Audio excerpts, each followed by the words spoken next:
Ago that they signed it. The health department didn't sign on for it. But in 2003, that was the designation again with the Department of Health? Is that what you said? That's correct. Yeah, Okay. that's So right. in 2003 at least. But they didn't sign it. The village signed it and the town signed it. Good. Yeah, in fact, just a point of interest, our planning attorney, Rick Golden, who at one time was the county attorney under County Executive Ramping, was confronted with this very issue prior to Steve. And he, along with the present attorney today, so advised the county executive, like, no. We don't want our commissioner of health involved in these type of local disputes. Let, with all due respect, municipalities, this is Goshen, go elsewhere. And so that policy or position is consistent. They don't feel comfortable proceeding. It's a unilateral designation on the town's, the village's part. We will go elsewhere, because Correct. we still want to negotiate rather than initiate any kind of legal action. We don't plan to do that. We think it can be negotiated and resolved, but that's the town board or myself. And I'm sure the other members, that's the town board's position is, let's talk it out and not waste any more taxpayers' money on both sides. I made the comment, we don't want to sue ourselves. It just doesn't make any sense. We don't have the money to support that anyway. Absolutely. Absolutely. Thank you.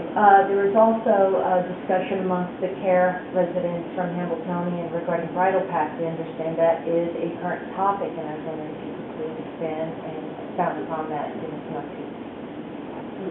Well, there were, I think, 5 or 6 things that were part of the planning process that the conditions that had to be decided by the town board before they can continue on the planning process. We heard all of those on Monday. They're under advisement. And that, I mean, Specifically the heritage estate? Yeah, you didn't mention heritage. Okay. well, I meant that's what we're talking about. Okay. So the fact is the one of them was bridle path, and the conversation was that our sewer line goes through bridle path, and as of this afternoon, we've been unable to find out where that line goes through. So we've got a lot more work to do on that. We're not going to just jump back in there and do something. But I've heard already today from a couple of people from Hamilton Park that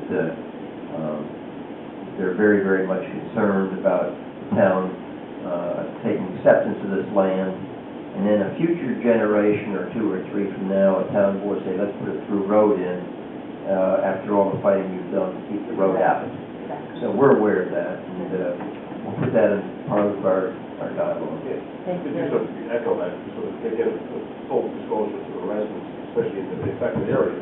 There were a number of points that you mentioned. There were 4 or 5 specific issues which the planning board required to be completed with the town board's input prior to the commencement or finalization of the project. As I spoke to the board Monday, and we had a presentation from the applicant, all of those issues, almost without exception, the bridle path and the other ones, need further study. And the board is not in a position to act on that this evening, certainly. That's why it's not on the agenda. In fairness, the public should be aware that it's going to take some time for you to work and make decisions in regard to this project. I just want to add one thing. When Steve was in front of us and offering the land, because that's the open space, we have to make a decision. I never looked at it as bridle path. I just looked at it as one big piece of partial, and it's part of that piece of partial. So I don't look at it as bridle path. I mean, they have it on the map, they say it, but I'm just looking at it as one big piece of partial. From my knowledge, and I could be completely confused, but does Mr. Ernest own that part on Bridle Path, or is that town-owned currently? No, it's heritage. Neither one of them. Is that Heritage now, is it? Yeah. They're offering it to us, you know. This is the first one that's come through for buildings. This is going to go on, as I told another resident today, this is going to be a process all the way through because it's open space. Because you can have a homeowners association, you can deny taking it, or whatever. So that's part of the procedure. So, and that's why it came up in conversation, because that piece happens to have that. All right? Just want to clear it. But I did hear loud and clear, as with the big fella, the concerns of the care group. Right. So that will be part of our discussion. Very good. Thank you very much. You're welcome. Quick, Brookside. Did we ever come to a conclusion, are they going to open that up, or is it going to remain closed? remain closed.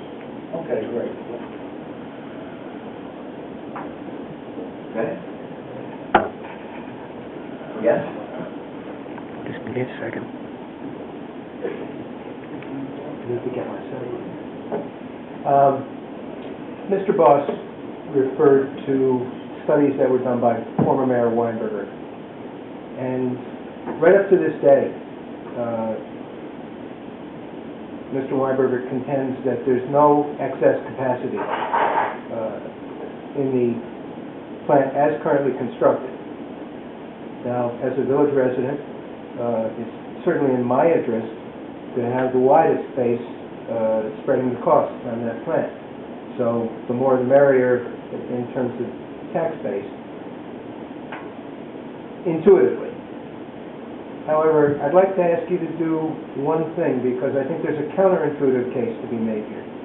Before you go much further forward with this, I would suggest that you talk to Mr. Goshen and go back to April of 2 years ago, when we had that very heavy rain period, when there would have been peak flow, as well as the flow records for this current month, where we had very heavy flow, and see where the peak flow was there.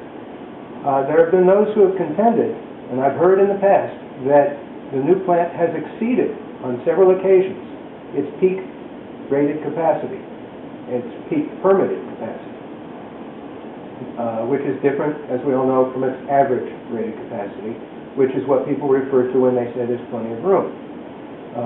Although I'm not even sure that that case can necessarily be made based on some of the conversations I've had with former Mayor Weinberger. I don't know where the facts are. I think that really needs to be clarified with engineers. But there is a case to be made in terms of the build-out and how far it can go. So one of the things that I would ask you to look at is those peak flows, and also consider... This is a village problem. No, but it's a village problem. But if there are remember, village residents are paying town taxes as well, so it's also a town problem in that sense that we're paying town taxes, and we're part of the town.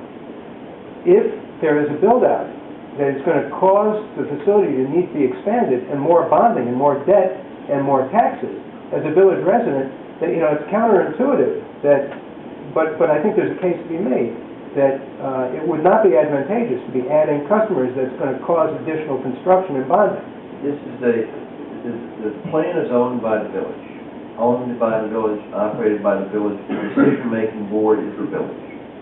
What they put on their plant or don't put on their plant is their decision. They've got to analyze to figure it out for their permits to the DEC and all these other things. We are out of that loop. Now, they're the ones speaking out, working with additional customers. They've got to make sure they've got engineers working for them, giving them guidance. And I've heard things. All I'm suggesting is that you not go too far down the road to find out that what you're proposing to do by bringing customers in is not doable. We're not bringing the customers in. We're not bringing the village is bringing it. No, I understand that. Sure.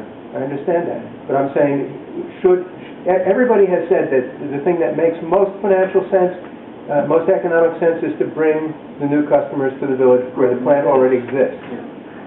All I'm saying is that may not be the case if the additional construction, plus additional homes that will be built along that route, causes additional construction. But what happens is these peaks are because of the rain and stormwater. There should be two collection systems. Additional rain doesn't create additional sewer. The sewer is the sewer. The problem is the infiltration. So you don't build a bigger sewer and leave the infiltration to continue to come in the big sewer.